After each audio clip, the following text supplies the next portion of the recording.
Alhamdulillah di siang hari ini kita bersama-sama masih diberikan kesempatan oleh Allah Subhanahu wa taala untuk berjumpa kembali. Insyaallah pada siang hari di pertemuan sebelumnya kita sudah menyelesaikan pembahasan hal-hal yang diharamkan bagi orang yang junub. Hal-hal yang diharamkan bagi orang yang junub antara lain ada hal-hal yang disepakati para ulama, kemudian ada juga yang diperselisihkan. Yang disepakati apa misalnya? Sudah connect ya? Ya, jadi ada beberapa hal yang disepakati ulama bahwa perbuatan itu terlarang ya bagi orang yang sedang dalam kondisi junub. Apa diantaranya?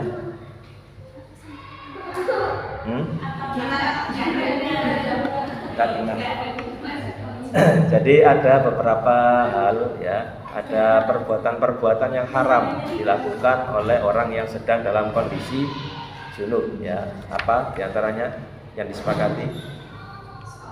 Ya, sholat, kemudian tawaf ya, itu hal yang disepakati. Nah, lalu ada yang diperselisihkan. Yang diperselisihkan itu antara lain tawaf ya apa? Menyentuh mushaf, kemudian membaca Al-Quran, lalu berdiam diri di masjid. Nah, kita akan melanjutkan pembahasan berikutnya, al-aghsalul masnunatu awil mustahabbatu. Mandi-mandi yang disunnahkan ya. Al-masnuna dan al-mustahabbah itu dua istilah yang maknanya mirip ya. Masnuna itu yang disunnahkan, mustahabbah itu yang dianjurkan. Jadi ada beberapa hal ya yang atau beberapa jenis mandi yang statusnya bukan mandi wajib tapi mandi sunnah ya. Artinya apa? Artinya ketika perbuatan ini tidak dilakukan maka tidak berdosa ya. Tapi tetap kita dianjurkan untuk melakukan mandi dalam hal-hal tersebut. Beliau di sini menyebutkan ada berapa ini? 8 ya, ada 8 jenis mandi sunnah. Antara lain yang pertama mandi untuk sholat Jumat, kemudian mandi untuk sholat Id, lalu mandi bagi orang yang memandikan mayat ya. Jadi orang yang memandikan mayat itu disunahkan untuk mandi. Lalu kemudian ihram ya, ihram baik ihram untuk haji atau ihram untuk umroh. Kemudian wukuf juga masuk ke Makkah. Nah, itu juga dianjurkan mandi. Lalu sholat gerhana ya, sholat gerhana dan sholat istisqa itu juga disunahkan untuk mandi. Lalu wanita mustahabah itu juga disunahkan untuk mandi. Dan berikutnya tersadar dari gila atau pingsan atau mabuk itu juga disunahkan untuk mandi. Lalu yang terakhir adalah al-hijamah. Al-hijamah itu selesai melakukan bekam. Nah, beberapa hal ini atau 8 hal itu merupakan hal-hal yang disunahkan kita untuk mandi. Baik, kita mulai pembahasan kita. Nah, jadi ini ya, kurang lebih ada 8. Yang pertama beliau menyebutkan mulazamatun nadhafati min maqasidil islami fasyuri al-ghuslu kama syuri al-wudu'u wa tanawwa al-ghuslu fakana ba'duhu wajiban ka ghuslil janabati wal haidhi wan nifasi. Mulazamatun nadhafah, menjaga kebersihan, min maqasidil Islam, termasuk salah satu tujuan syariat Islam ya. Fasyuri al-ghuslu kama syuri al-wudu', maka di dalam syariat Islam ada syariat mandi sebagaimana disyariatkan juga berwudu. Nah, wa tanawwu'ul ghusl. Nah, jenis-jenis mandi itu ada bermacam-macam. Ya. Fakana ba'duhu wajiban, ada yang sifatnya wajib. Ka ghuslil janabah wal haid wan nifas, seperti mandi bagi orang yang junub, kemudian orang yang selesai haid dan juga orang yang selesai nifas atau terputus darah haid dan terputus darah nifas. Wa ba'duhu sunnatun au mustahabban. Wa ba'duhu sunnatun au mustahabban fil ijtima'at.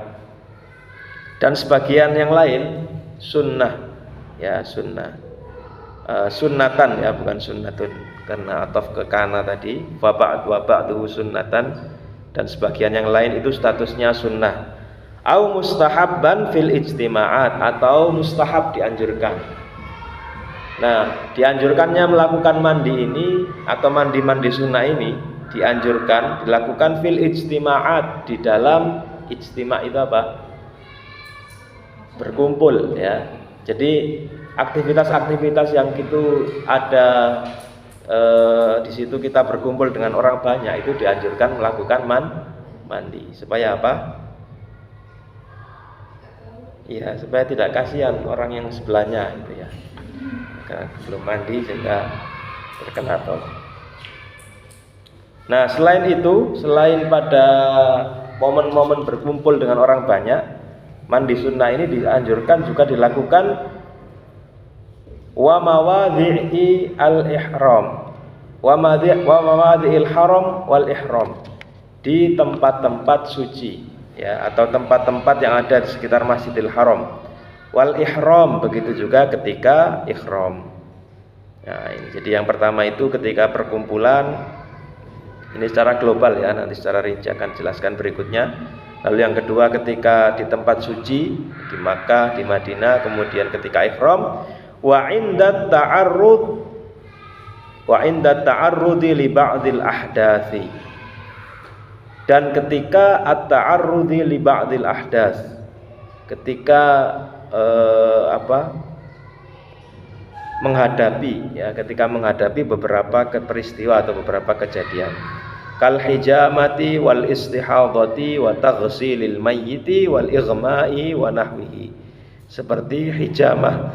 Hijamah itu artinya bekam, wal istihadha wa taghsilil mayyit, memandikan mayit, wal ighma, juga ketika pingsan, wa nahwihi, dan yang semisalnya. Nah, jadi itu beberapa hal, ada yang wajib, ada yang sunnah. Baik, kita akan membahas satu persatu mengenai mandi sunnah ini. Beliau sebelum membahas jenis-jenis mandi sunnah, beliau menyebutkan wa hadhil aghsalul masnunatu kal mafrudhah. Mandi sunnah ini seperti mandi wajib. Apanya yang seperti mandi wajib? Dari aspek pahalanya ya, keutamaannya. Yusabul muslimu 'alaiha wa yardal maula anha. Jadi seorang muslim yang melakukannya akan diberikan pahala. Wa yardal maula anha, dan al maula itu Allah maksudnya ya. Allah juga akan meridhoi orang tersebut. Jadi ini beberapa jenis mandi sunnah dan mandi wajib. Baik, kita lanjutkan. Yang pertama, mandi Jumat ya, ghuslu al-jumu'ah. Waktunya mandi hari Jumat ini min ba'di tulu'il fajri ila sa'yi li ada'is shalah. Mandi Jumat ini waktunya dari terbitnya fajar sampai hendak berangkat menuju sholat. Nah, jadi ketika diniatkan mandi pagi itu untuk mandi Jumat, nah itu sudah masuk kategori kesunahan ya, karena kan ada orang yang memang hari Jumat itu tidak libur seperti kita ya. Tapi ada juga yang libur, itu biasanya mandinya menjelang berangkat sholat ya. Nah, jadi ini waktunya ya, dari terbitnya fajar sampai as-sa'yi li ada'is sholat, berjalan menuju sholat. Ini berdasarkan hadis yang diriwayatkan oleh Al-Jamaah dari Ibnu Umar. Dia berkata, qala Rasulullah sallallahu alaihi wasallam. Rasulullah sallallahu alaihi wasallam bersabda, "Idza jaa ahadukum ilal jumu'ati falyaghtasil." Jika engkau datang menuju al-jumu'ah, menuju sholat Jumat, falyaghtasil. Atau jika salah seorang dari kalian hendak datang menuju sholat Jumat, falyaghtasil, maka mandilah. Di riwayat Muslim disebutkan, idza arada ahadukum an ya'tiyal jumu'ata falyaghtasil. Jika salah seorang dari kalian ingin mendatangi sholat Jumat, falyagtasil, maka mandilah. Wa huwa dalilu masyru'iyati ghusli al-jumu'ati. Nah, ini adalah dalil disyariatkannya mandi Jumat. Nah, yang perlu kita perhatikan, mandi Jumat ini ada perbedaan pendapat. Ada yang berpendapat hukumnya wajib, tapi ada juga yang berpendapat hukumnya sunnah. Ya. Beliau menyebutkan di sini, wa aujabahu ba'dus salafi minas sahabati wa dhahiriyati li dhahiri riwayatil Bukhari wa Muslim wa Ahmad an Abi Sa'id Al-Khudri. Jadi ada beberapa ulama, nah ini ya disebutkan di sini, ada beberapa ulama yang berpendapat hukumnya wajib, seperti beberapa ulama salaf dari kalangan sahabat, kemudian para ulama dari mazhab Dhahiri, ya, berdasarkan hadis yang diriwayatkan Imam Bukhari, Muslim dan Ahmad dari Abi Sa'id Al-Khudri. Anna Nabiyya sallallahu alaihi wasallam qala ghuslu yaumal jumu'ati wajibun ala kulli muhtalimin, ya, ala kulli muhtalim wasiwak wa an yamassa minat tib ma yaqdiru alaihi. Mandi di hari Jumat wajibun, itu wajib bagi semua orang yang balik, ya. Wasiwak, begitu juga dengan siwak. Wa an yamassa minati bima yaqdiru alaihi, juga hendaknya dia memakai minyak wangi ma yaqdiru alaihi, yang mampu dia pakai. Nah, kemudian beliau menyebutkan wa dzhabal jumhur ila annahu mustahabun, tapi mayoritas ulama berpendapat bahwa hukumnya sunnah. Ini berdasarkan hadis riwayat Abu Hurairah, man tawaddaa fa ahsanal wudhu'a thumma atal jumu'ata fastama wa ansata ghufira lahu ma bainal jumu'ati ilal jumu'ah wa ziyadatu salasati ayyamin. Nah, ini kan dalil mengenai keutamaan, ya, keutamaan mandi Jumat. Berarti kan hukumnya sunnah.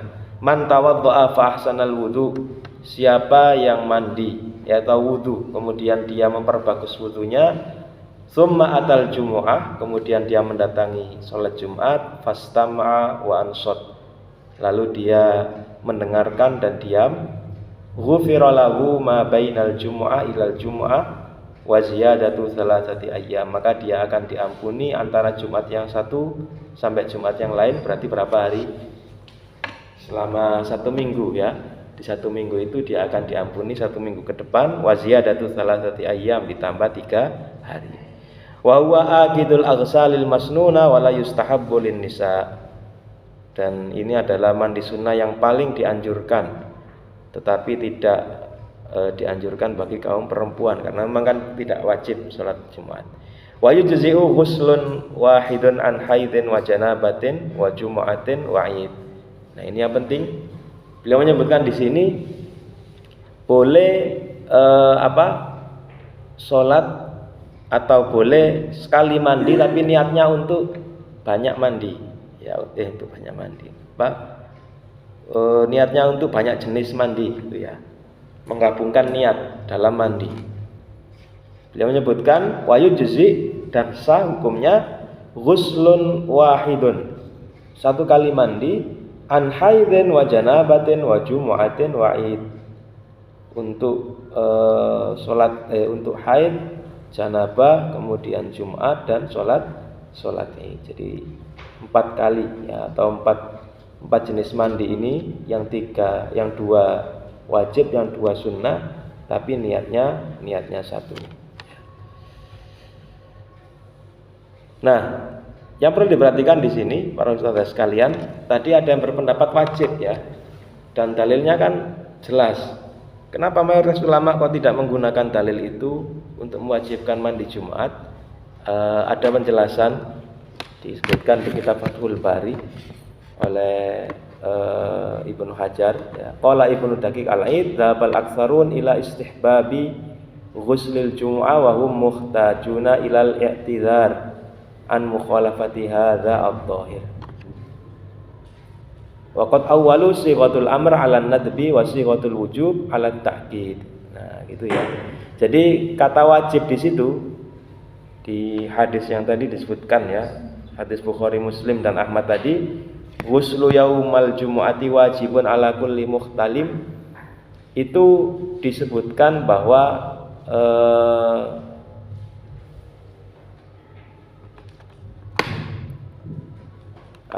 bahwa yang dimaksud dengan sigot wajib itu bukan wajib dalam artian harus dilakukan, kalau tidak dilakukan dosa, tapi wajib di situ diartikan sebagai penekanan untuk dilakukan ya, penekanan untuk dilakukan. Jadi awwalu sighatul amri 'ala nadbi wa sighatul wujubi 'ala ta'kid. Jadi ta'kid itu artinya sangat dianjurkan sekali ya. Jadi ya maksud wajib di situ bukan harus dilakukan, kalau tidak dilakukan maka berdosa, tetapi hadis itu merupakan penekanan gitu ya, penekanan, kata wajib di situ penekanan, anjuran, jadi bukan menunjukkan hukum. Karena ada hadis lain ya, ada hadis lain yang menunjukkan bahwa makna wajib di sini bukan penekanan atau bukan wajib harus dilakukan, dan kalau tidak dilakukan berdosa ya. Hadis yang lain ini disebutkan Ibnu Hajar, man tawaddaa yaumal jumu'ati fabiha wa ni'mah au fabiha wa ni'mat wa man igtasala fal ghuslu afdal. Siapa yang wudu di hari Jumat, fabiha wa ni'mah. Fabiha wa ni'mah itu sesuatu yang sangat bagus. Ya. Wa man igtasala fal ghuslu afdal, dan siapa yang mandi, maka mandi itu lebih utama baginya. Nah, artinya apa? Artinya kalau hanya wudhu saja tidak mandi itu tidak masalah, tapi mandi itu lebih afdal. Baik, itu yang pertama. Lalu yang kedua, ghuslul idain, mandi untuk hari raya Idul Fitri dan Idul Adha.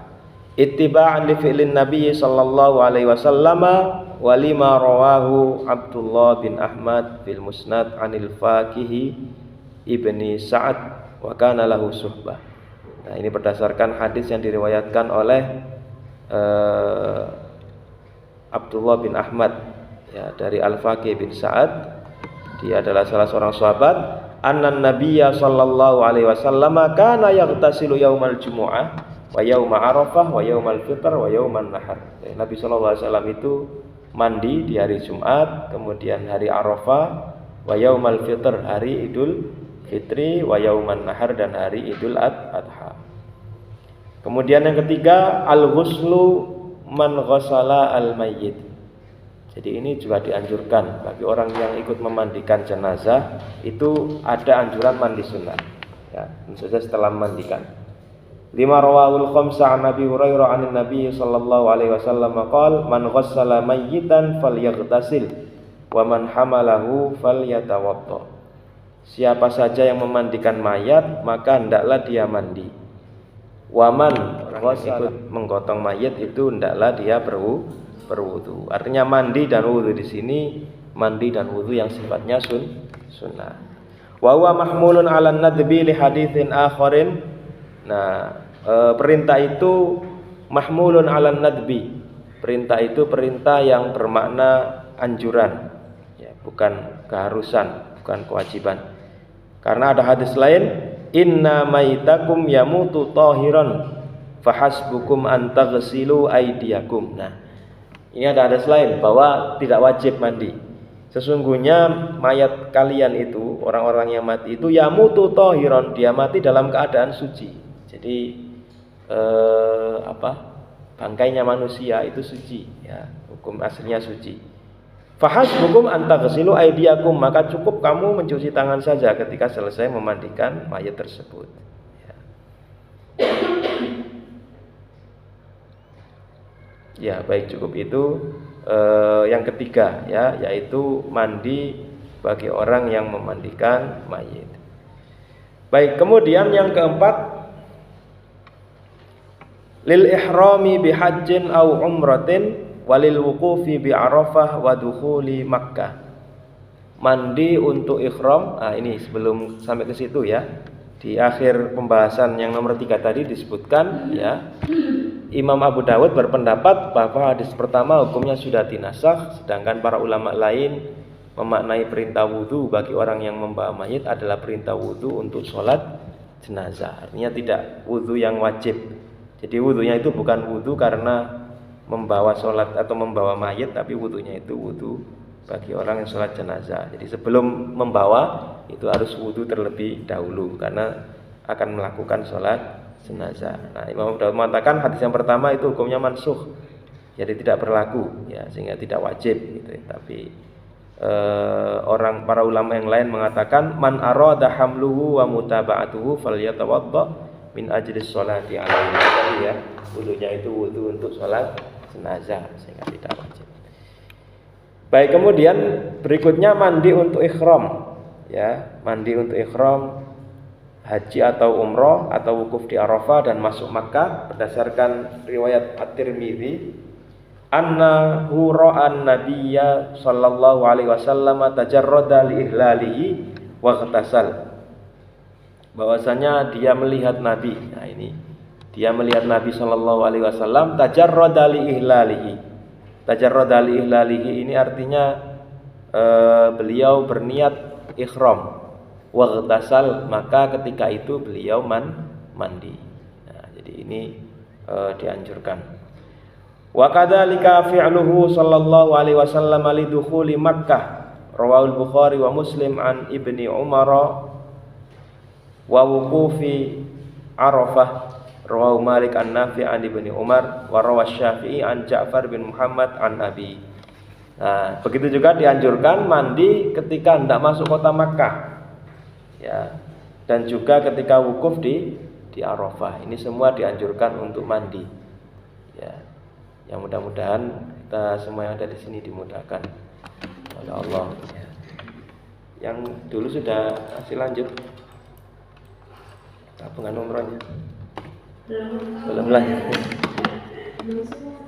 Belum semua, ya. Baik, jadi ini dianjurkan, ya. Termasuk salah satu anjuran ketika Anda lakukan ihram. Jadi ihram itu memulai amalan haji. Dan untuk orang Indonesia itu tergantung, kalau haji itu tergantung dia hajinya dari mana, ya. Atau pesawatnya itu njujuk kemana. Kalau pesawatnya langsung ke Makkah itu maka mikotnya itu ada di atas pesawat, ya. Sehingga banyak yang memakai kain ihram itu ketika masih di bawah, ketika hendak berangkat, ya, ketika di bandara sudah persiapan memakai kain ihram. Tapi kalau dia hajinya itu ke Madinah dulu, ya, gelombang pertama atau gelombang 2, ya, saya lupa. Pokoknya kalau hajinya ke Madinah terlebih dahulu, maka nanti ihramnya tidak dari pesawat, ya, tidak dari pesawat, karena dia terhitung ikut ihram dari penduduk Madinah, ya. Nah, jadi itu anjuran. Selain ketika memulai ihram, juga ketika masuk kota Makkah dianjurkan untuk mandi. Nah, ini ada riwayat yang disebutkan tadi, beberapa riwayat diriwayatkan oleh banyak ulama. Anna Aliyan karramallahu wajhahu kana yaghtasilu yaumal idaini wa yaumal jumu'ati wa yauma Arafah wa idza arada an yukhrima. Ini perbuatan Ali bin Abi Thalib. Jadi Ali bin Abi Thalib karramallahu wajhah itu beliau mandi di hari Idul Fitri dan Idul Adha, kemudian hari Jumat, lalu hari Arafah, wa idza arada an yukhrima, dan ketika hendak melakukan ihram. Rawahu Malik an Ibni Umar. Wa mithlu dzalika baqiyatu al-manasikil lati yajtami'u lahan nasu wa hiya mabit al-Muzdalifah wa ramyul jimar fi Mina wa tawafuz ziyarah wal wada tafadiyan lirrawaih walit tanzif wa yujzi'u 'anil husli al-wudu. Nah, jadi begitu juga dianjurkan selain hendak ihram ketika melakukan manasik-manasik haji yang lain.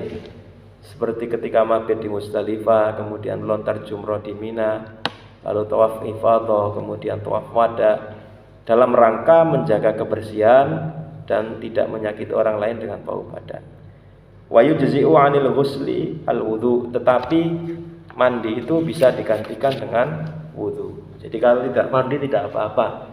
Yang penting itu tadi terjaga bau badannya, lalu boleh diganti dengan wudu. Karena mungkin iklim di sini dengan di sana beda, ya. Kalau kita di sini cuacanya itu panas dan lembab, ya.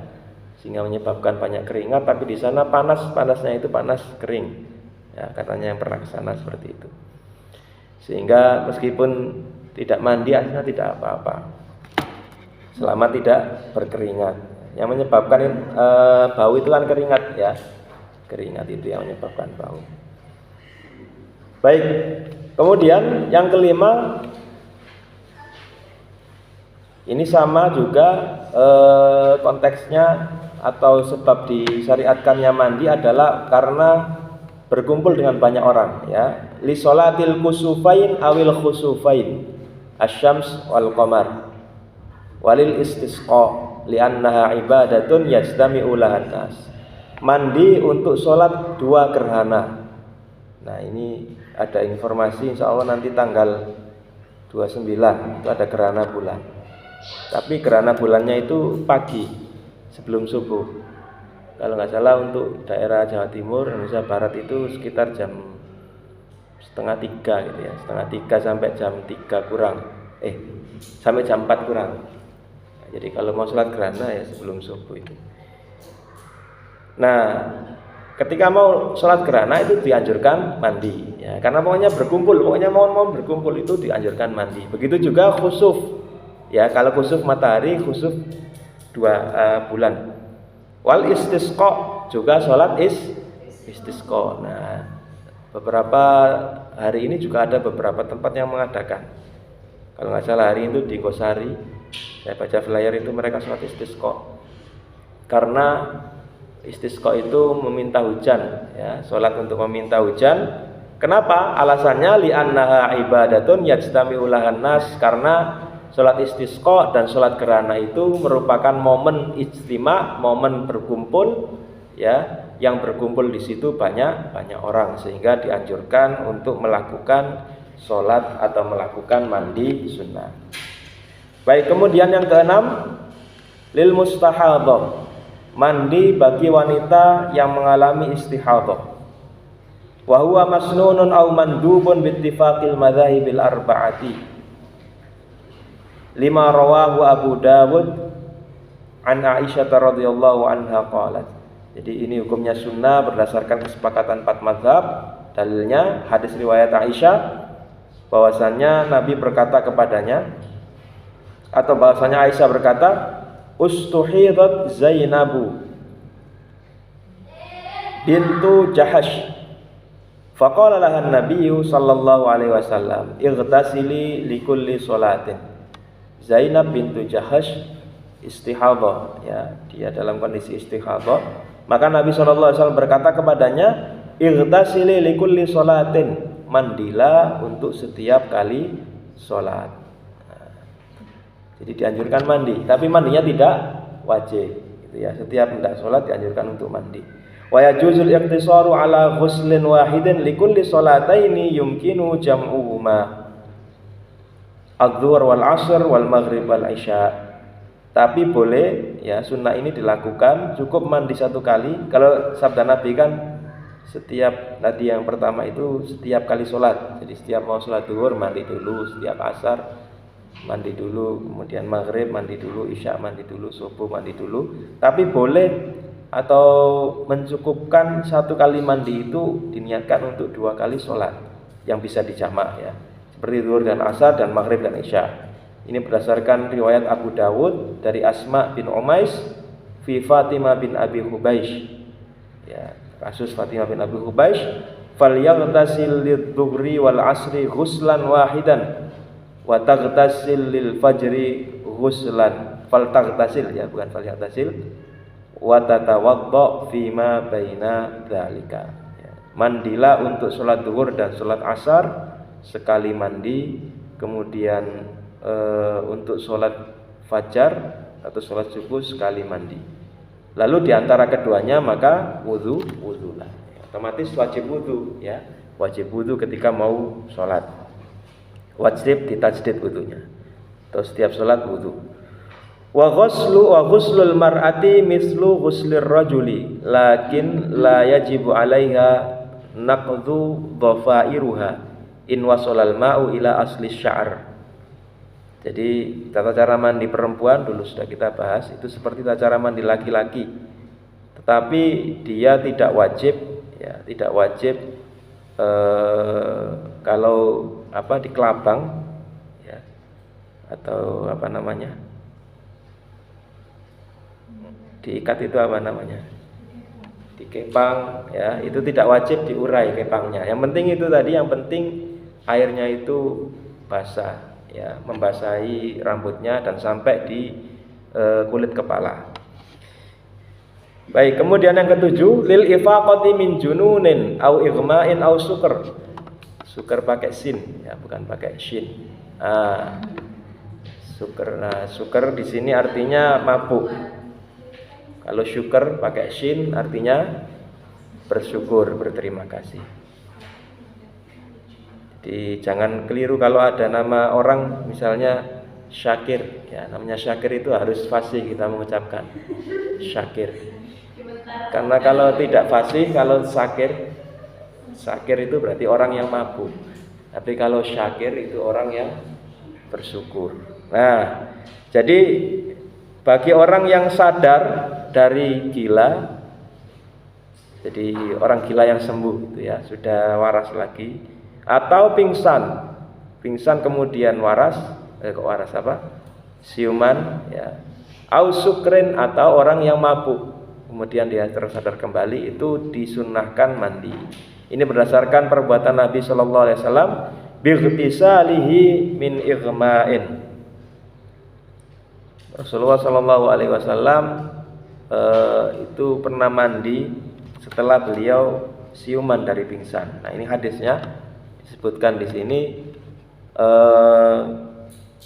diriwayatkan Abu Dawud dan Nasa'i, anna Rasulullah Shallallahu Alaihi Wasallam ra'a rajulan.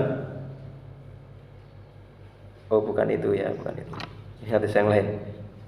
Ini hadisnya, dakhaltu ala Aisyah faqultu ala tuhadditsini an maradi Rasulullah sallallahu alaihi wasallam. Ubaidillah bin Abdullah bin Utbah ini pernah bertanya pada Aisyah, tolong ceritakan kepadaku bagaimana Rasulullah sallallahu alaihi wasallam ketika beliau sakit. Qalat bala, baik, aku akan menceritakan. Faqulan nabiyyu sallallahu alaihi wasallam faqala, Rasulullah sedang dalam kondisi berat, ya, kondisi berat untuk berdiri. Kemudian beliau bertanya pada Aisyah, asalla linnas, ya, asallan nasu, apakah orang-orang sudah sholat dan melaksanakan sholat jamaah, ya, maksudnya di sini. Qulna la, kami pun berkata, la hum yantadhirunak, tidak, mereka sedang menunggu engkau. Qala dha'u lima'an fil mikhsab. Nabi pun memerintahkan pada para sahabatnya, siapkan aku air, ya, fil mikhsab. Mikhsab ini sejenis ember besar itu, ya, untuk mandi.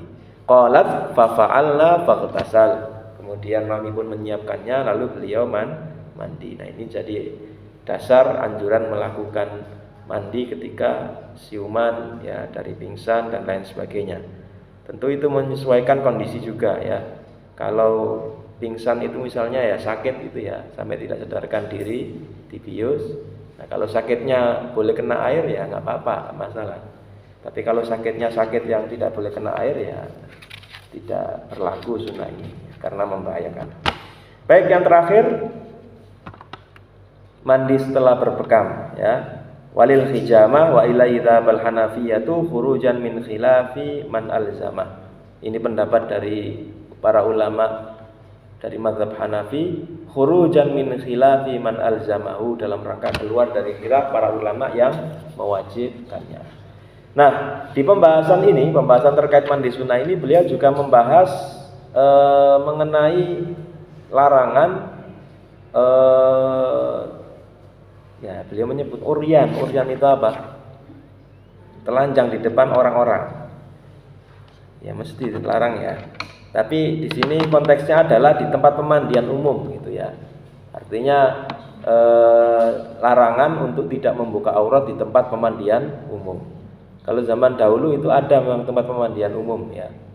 Biasanya pemandian air panas, gitu. Tapi sekarang juga ada Prakteknya ini bisa kita lihat di kolam renang misalnya. Nah, itu juga beliau bahas di sini. Wa yahrumu al-ightisalu uryanan amaman nasi li'anna kashfal aurati haramun. Haram untuk mandi dalam kondisi membuka aurat di depan orang-orang, karena membuka aurat itu haram, hukumnya haram. Fa in ustutira bi syai'in jaz. Tapi kalau ustutira bi syai'in jaza. Ya, ustutira itu artinya kalau dia menutupi auratnya ya dengan sesuatu, maka dibolehkan. Wala mani aminal ightisali ar-rajuli awil mar'ati bi fadli au baqiyatil ma'il ladzi ightasala bihil akhar lil haditsil muttafaqi alaihi an Aisyah qalat kuntu aghtasilu ana wa Rasulullah sallallahu alaihi wasallam min ina'in wahidin takhtalifu aidina fihi minal janabah ay fil ightiraf minhu. Nah, ini pembahasan lain yang dulu sudah kita bahas.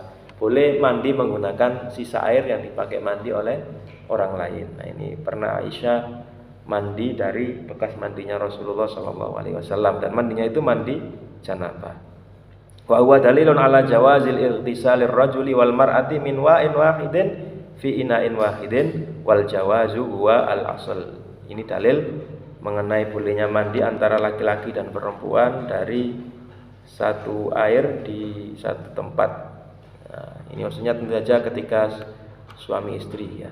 Nah, terkait mandi di tempat umum tadi, ada hadis yang diriwayatkan Abu Dawud dan Nasa'i, anna Rasulullah sallallahu alaihi wasallam ra'a rajulan yaghtasilu bil baraz au al fadha.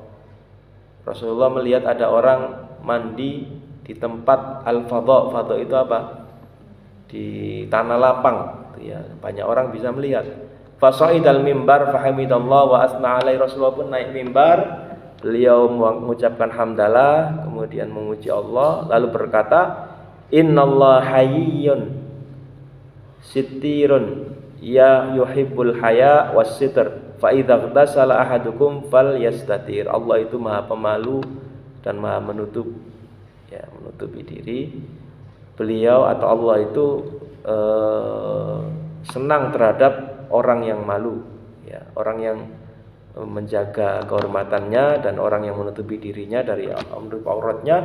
Fa idza ightasala ahadukum falyastatir. Kalau ada orang yang mandi, maka berikanlah atau tutupilah ya tempat dia mandi. Nah, ini karena memang kondisi zaman Rasulullah dulu seperti kita bahas di pertemuan sebelumnya, mandinya itu belum ada WC ya, masih outdoor gitu. Pokoknya nyari tempat yang sepi, yang sekiranya tidak ada orang lewat. Nah, di situ baru kemudian ada yang buang air, ada yang mandi dan lain sebagainya. Nah, tapi hal ini juga bisa kita praktekkan ya di kolam renang gitu ya, adab-adab ketika kolam renang. Apalagi kolam renang yang campur laki-laki perempuan, yaitu sebisa mungkin menjaga diri supaya aurat kita itu tidak terlihat ya, supaya aurat kita itu terlihat. Dan anak-anak juga seperti itu, kita ajari mana saja batasan aurat yang boleh dan tidak terlihat. Baik, mungkin cukup itu yang bisa saya sampaikan di kesempatan kali ini. Belum saya akhiri, silakan kalau ada yang didiskusikan.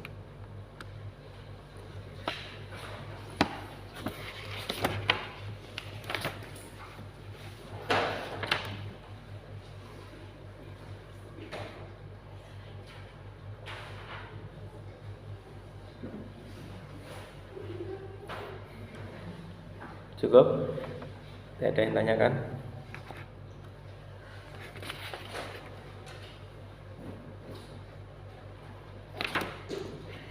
Cukup ya? Baik, kalau tidak ada mungkin kita review ulang materi kita hari ini. Jadi jenis-jenis mandi yang disyariatkan, ini mandi dalam arti ibadah ya.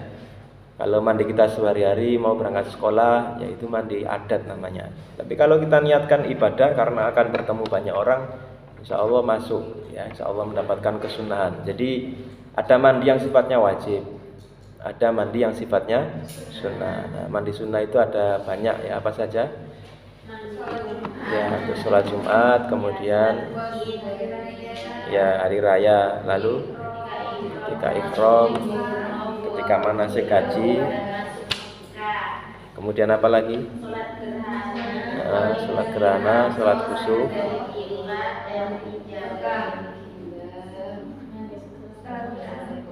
Ya, jadi itu. Intinya ada tiga sebab utama ya yang menyebabkan mandi sunnah ini. Yang pertama adalah di momen-momen berkumpul dengan banyak orang. Ya, seperti tadi sholat Jumat, kemudian sholat khauf, sholat istisqa dan lain sebagainya. Gitu ya. Kalau perlu ketika sholat jamaah juga seperti itu. Ya. Kemudian yang kedua adalah ketika berada di atau melaksanakan ritual ibadah haji. Ya, ritual ibadah haji berada di tempat-tempat suci. Nah, itu juga dianjurkan melakukan mandi ketika manasik haji. Lalu yang ketiga kondisi-kondisi tertentu seperti tadi istighatsah, kemudian tersadar dari pingsan, ya, lalu hijama, berpekam, ya, dan seterusnya, itu juga dianjurkan untuk mandi. Nah, ini membuktikan bahwasanya sekali lagi agama kita, agama Islam adalah agama yang sangat memperdulikan kebersihan, sangat memperdulikan kesucian kita, ya, baik secara zahir apalagi secara batin. Demikian apa yang bisa saya sampaikan di kesempatan kali ini. Kita tutup dengan doa kafaratul majlis. Subhanakallahumma bihamdika asyhadu an la ilaha illa anta astaghfiruka wa atubu ilaik. Allahumma anfa'na bima 'allamtana wa 'allimna ma yanfa'una warzuqna ilman yanfa'una. Sallallahu ala nabiyyina Muhammad. Wassalamualaikum warahmatullahi wabarakatuh. Dokumentasi, tolong.